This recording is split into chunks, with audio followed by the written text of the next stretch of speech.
본문의 말씀을 중심으로 부활의 증인이라는 제목으로 말씀의 은혜를 함께 나누겠습니다.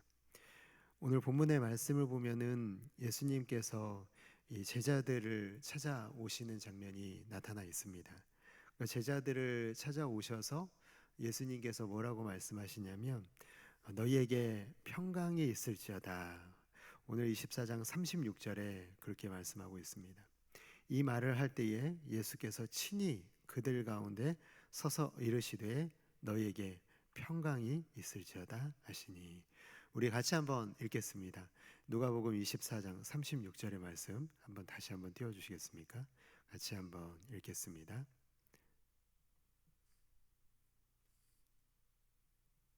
한번 띄워 주시겠습니까? 제가 읽어 드리겠습니다. 다시 이 말을 할 때에 예수께서 친히 그들 가운데 서서 이르시되 너희에게 평강이 있을지어다 하시니. 아멘. 예수님께서 평강을 선포하십니다. 평강을 선포하셨다는 말은요, 바꿔 말하면은 그곳에 평강이 없었다라는 사실을 의미하는 것이죠. 평강이 있지 않았다라는 사실, 왜 평강이 사라졌는지를 잘 나타내주는 구절이 있는데요. 요한복음 20장 19절의 말씀 상반절에 보면은 이날 곧 안식 후 첫날 저녁 때에 제자들이 유대인들을 두려워하여 모인 곳에 문들을 닫았더니, 그렇게 되어 있습니다. 이 제자들이 함께 모여 있었는데요. 어떻게 하고 모여 있었냐면 문을 다 닫아두고 잠궈 두었습니다. 왜 그랬을까 생각을 해보면 예수님의 십자가 죽음 이후에 제자들은 매우 혼란스러운 상황 가운데 있었을 것 같습니다.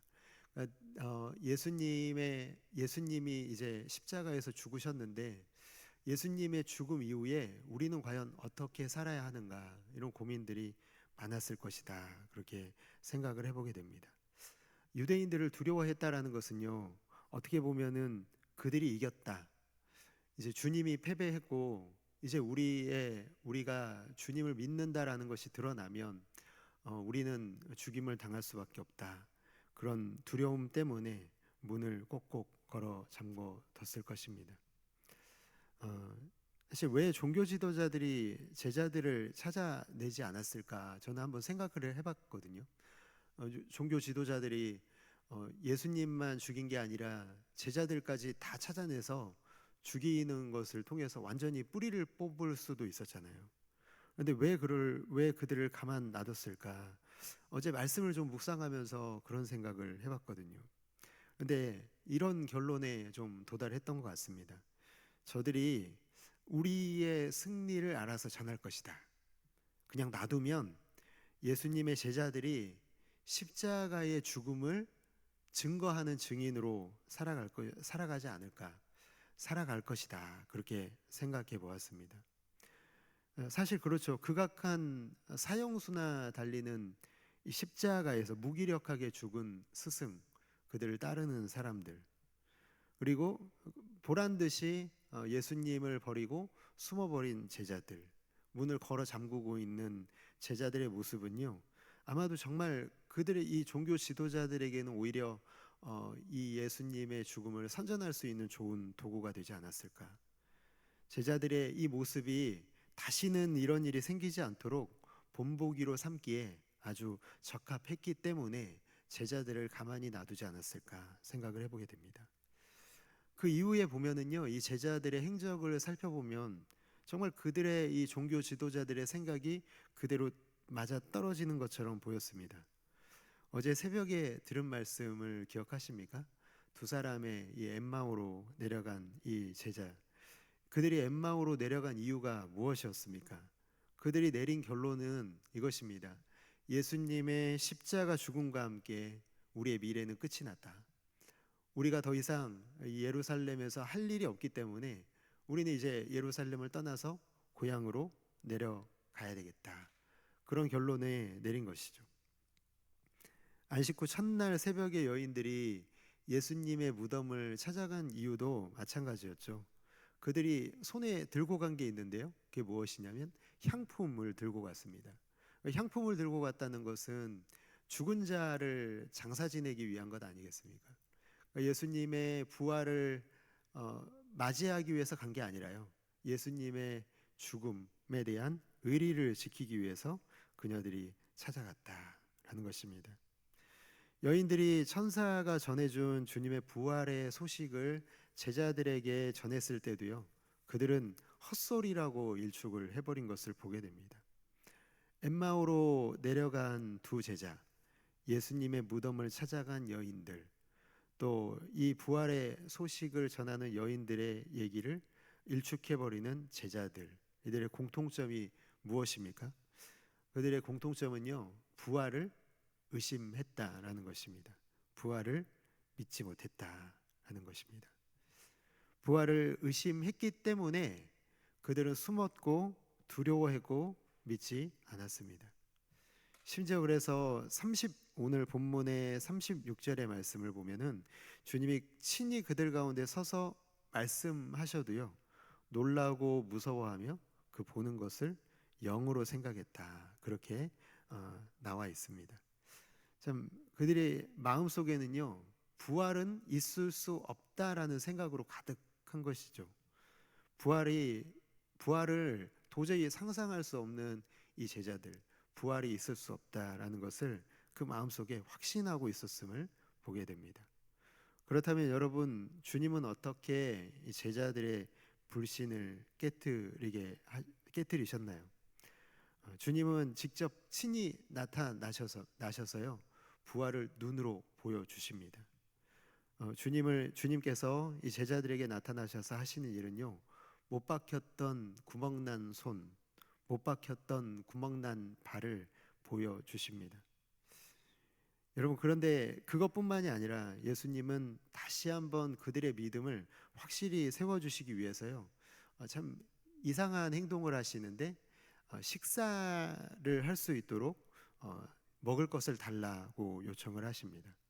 그래서 제자들이 구운 생선을 드리니까 그 식사를 하시죠. 그 자리에서 식사를 하십니다. 여러분, 이게 배고프셔서 식사를 하신 게 아니라요, 먹는 것이야말로 몸이 있다라는 확실한 증거이기 때문에 식사를 제자들 앞에서 하고 계시는 모습을 보게 됩니다. 여러분, 지금까지는 예수님의 제자들은 그들은 십자가의 죽음의 증인이었을 뿐입니다. 그러니까 지금까지 예수님이 나타나셔서 부활의 몸을 보여주시기 전까지는요, 그냥 십자가 죽음의 증인, 그래서 두려워하고 숨고 낙심했을 뿐입니다. 그런데 부활이 믿어지자 제자들의 얼굴에 웃음이 돌아왔습니다. 오늘 본문의 41절에 보면요, 그들이 너무나 기뻐했다라는 사실을 증거하고 있습니다.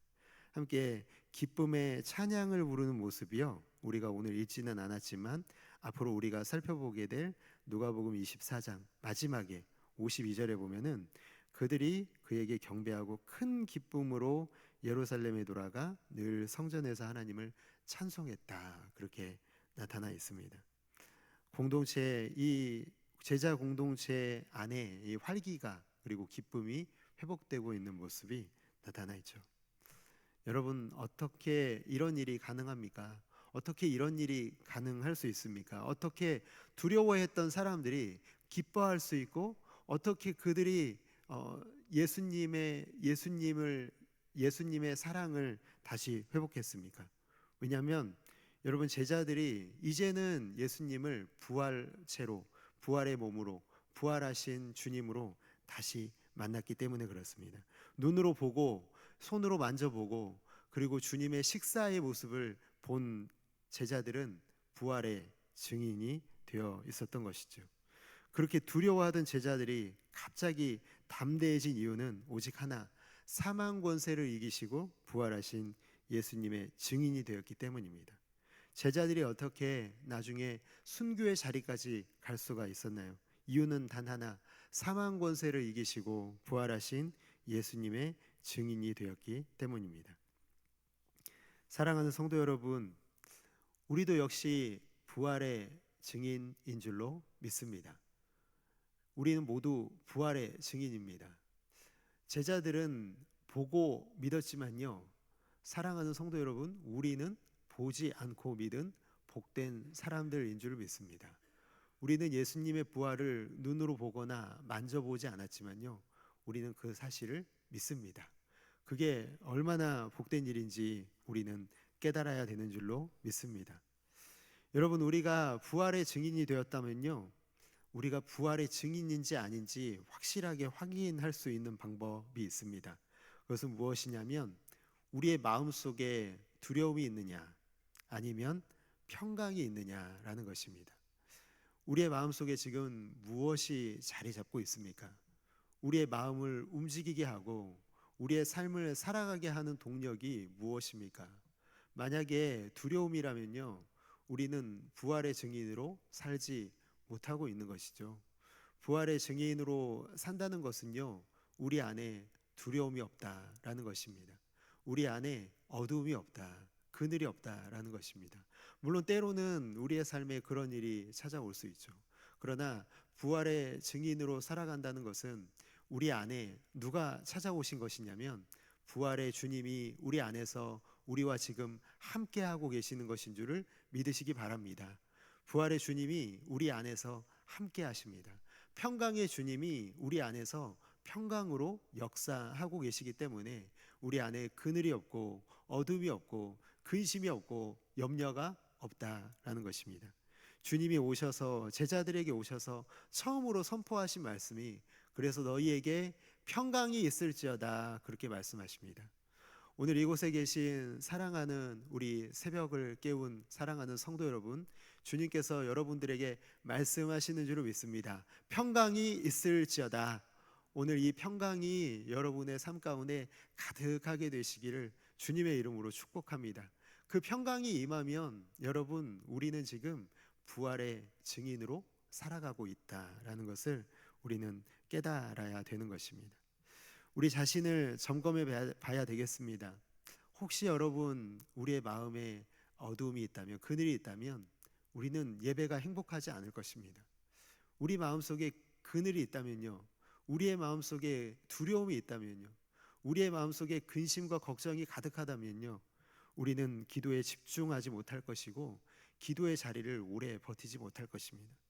여러분, 만약 우리 속에 그늘이 여전히 우리의 마음에 그늘져 있다면 찬양의 은혜가 되지 않을 것이고요, 사람들과의 관계는 말할 것도 없이 무너져 있을 것입니다. 그것은 모두 부활의 증인으로 살지 못한다는 증거입니다. 제자들의 모습을 다시 한번 생각해 보십시오.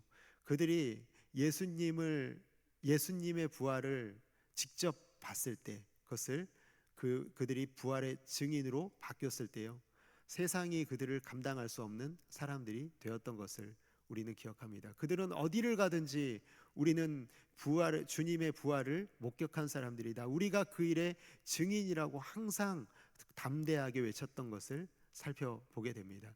우리는 어떻습니까? 우리 어딜 가든지, 우리가 무엇을 하든지 누구를 만나든지 부활의 증인으로 살아가고 있습니까?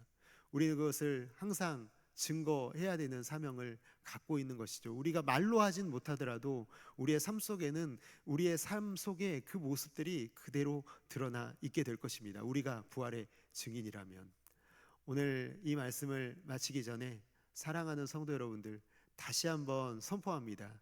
사랑하는 성도 여러분들과 저는 부활의 증인인 줄 믿습니다. 부활의 증인, 평강이 찾아온 부활의 증인으로 세상 가운데 모든 사람들에게 평강이 없는 세상에 찾아가셔서 평강을 전하는 부활의 증인으로 살아가시는 아름답고 귀한 성도 여러분들 다 되시기를 주님의 이름으로 축복합니다. 오늘 들은